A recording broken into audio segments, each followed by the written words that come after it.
Hello, this is Dan Ferrisi, Group Editor, Commercial and Security with Emerald. So happy to be joined today by Steph Tremblay, who is President, SDVoE Alliance. They're going to be at booth 5E700 at ISC. It's just days away, just hours away now. We're really excited about ISC. And we want to talk about SDVoE Alliance and its Power of 10 initiative. That's why we invited Steph to be here today. We really appreciate you taking the time right in the immediate run up to ISC, Steph. Thank you so much. Thank you, Dan. It's great to be here. Well, it's great to have you here, and I kind of let the cat out of the bag in terms of what the main headline is for this podcast, this interview. The Power of 10 initiative just launched from the SDVoE Alliance. Do you want to talk about what the campaign is all about and why it's so important to our industry?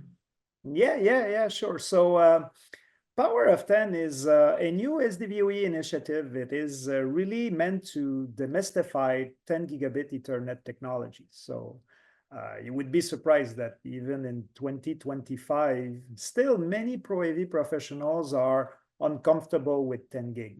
Well, but the reality is 10 gig has been used in data center for more than 20 years. It's a technology that's mature, robust, and reliable. But more importantly, 10 gig is necessary for high quality and demanding application. And there's another twist to Power of 10. Power of 10 is our slogan. So the first degree to it is, well, Power of 10 gigabit Ethernet. But also Power of 10 can also means that we have 10 key aspects where the 10 gig technology is essential, where those key aspects couldn't be reached with lower bandwidth technology. When people get to the SDVoE booth 5E700, I know they're going to have a lot of questions. They're going to want to learn a lot more about the power of 10. As a starting point for continuing the conversation, I'm interested in what you would say makes 10 gig essential for delivering uncompressed video and Pro AV applications. If it is essential, and I think we both agree that it is, why is it essential? There are a couple of aspects to it, but let's run down to what is to me the really one of the very valuable. So one of the key aspects that bring 10 gig to the table is the no compression, right? No compression is essential in many applications. The easiest application to get is the medical application, for example. When you have a surgeon with its endoscopic camera performing an operation in your knee with a compressed image with all its latency and video quality artifact, the surgeon could cut somewhere he shouldn't, right? So it's detrimental in some application. Another great example where you cannot have compression, and this trend is really booming these days, it's AI, artificial intelligence. Artificial intelligence, when you feed those pixels to the algorithm, it's completely different than pixels for a human. So I'll tell you why.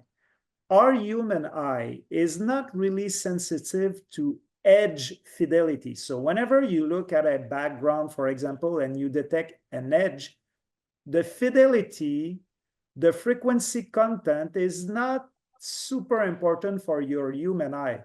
It's completely the opposite for AI.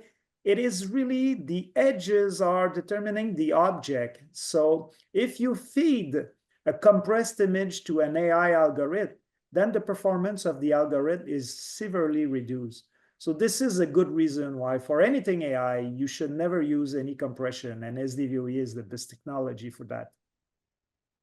I don't think that there's any doubt, Steph, that compression artifacts would be a deal breaker in scenarios like those you just discussed. That's why it's so important to have uncompressed. Another challenge you might talk about, though, is latency. Do you want to talk about how 10 gig addresses that or affects that? Yes. It's a good point, Dan. Latency, we claim zero latency. So lots of people came back to me and say, Steph, it's impossible, zero latency. Why you use zero? There's no such thing as zero. But if we describe latency in milliseconds, the competing 1 gig solution, the best of the best competing 1 gig solutions are in the tens of milliseconds worth of latency. SDVoE 0.08 millisecond. This is why we say zero. It's so little that we say zero latency. And where it does matter, well, again, a couple of examples. Think about gaming, right? The gaming application where you are playing a shooter game. If you have tens of milliseconds of latency, frames of latency, you can get shot without even seeing it because of your latency. So latency is a deal breaker in gaming. Another annoying latency is when you go on a show. When these days at a show you have big screens.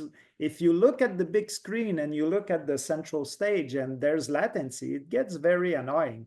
Another application where latency is a deal breaker is in flight simulator, for example. Nowadays, before pilots will run a real plane, they are trained in flight simulators. Well, you cannot have latency because the pilot needs to react as quick as possible to its visual input.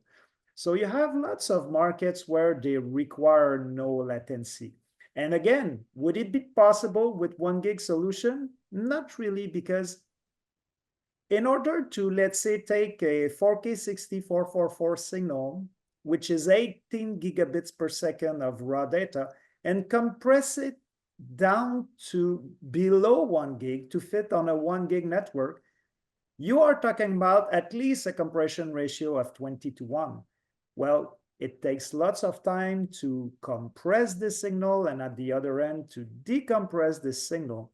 So this is why you need 10 gig for low latency. Yet another reason. I don't think there is any doubt whatsoever that real-time performance is absolutely vital in so many AV applications, including and especially the ones that you just mentioned. Do you also want to talk a little bit about integrated multi-view video wall capabilities as a key benefit? Elaborate on those ideas a little bit. Yeah, sure. So it's SDVoE. Key aspect is the fact that it is very flexible. One can do a multi-viewer application, a fast switch application, a display wall application, always with the same topology. So what is this topology? Super simple. You have a transmitter at every source. Every video source, you have a transmitter. Every display, you have a receiver. In the middle, you have an Ethernet switch. That's it. This is the same topology for all applications. And again, why you need 10 gig for that? Think about this multi-viewer application. Multi-viewer is when a receiver is showing multiple video source, where multiple video source requires lots of bandwidth to display. If you do have only 1 gig to display 16 video source, you will run out of bandwidth. Maybe it would be possible, but with high latency and low video quality. Whereas if you have 10 gig, you can have very high quality and low latency multi-viewer. In terms of these high performance capabilities we're talking about, where there's very little room for failure, everything has to be real time, et cetera. I'd also like to talk about interoperability, because a lot of interoperability is increasingly essential in these applications as well, at least I think. It's something SDVoE certainly emphasizes. How does its approach compare to others, such as that of like IPMX, for example? Well, great question, Dan. I'm glad you're bringing up because I've heard lots of people saying, yeah, but IPMX is a standard, so it is the interoperability, but it's not to be confused. Interoperability and standards is two different things.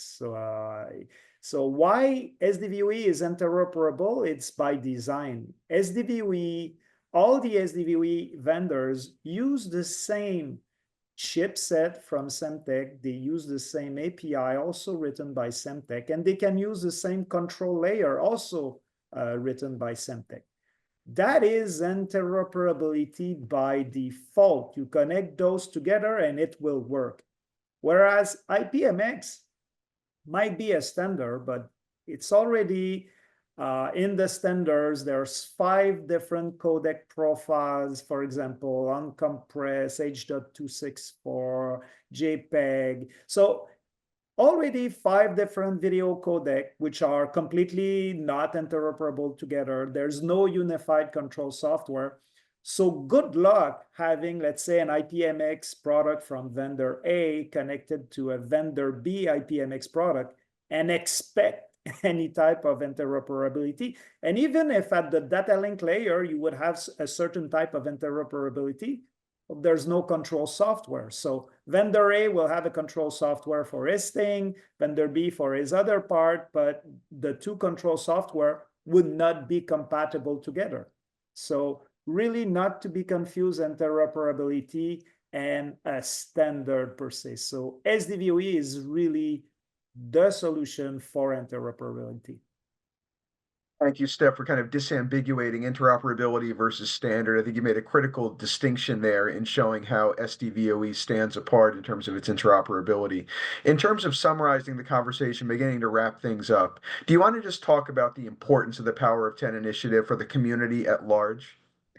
Yes, Power of 10 is what we realize that SDVoE should really be focusing on, because we find it's quite scary for some AV folks. We want to demystify the technology. We want to show that actually 10 gig is really required. Another great example would be to have no compromise in conference room, etc., because you can carry the video data and the returning USB data without any compromise.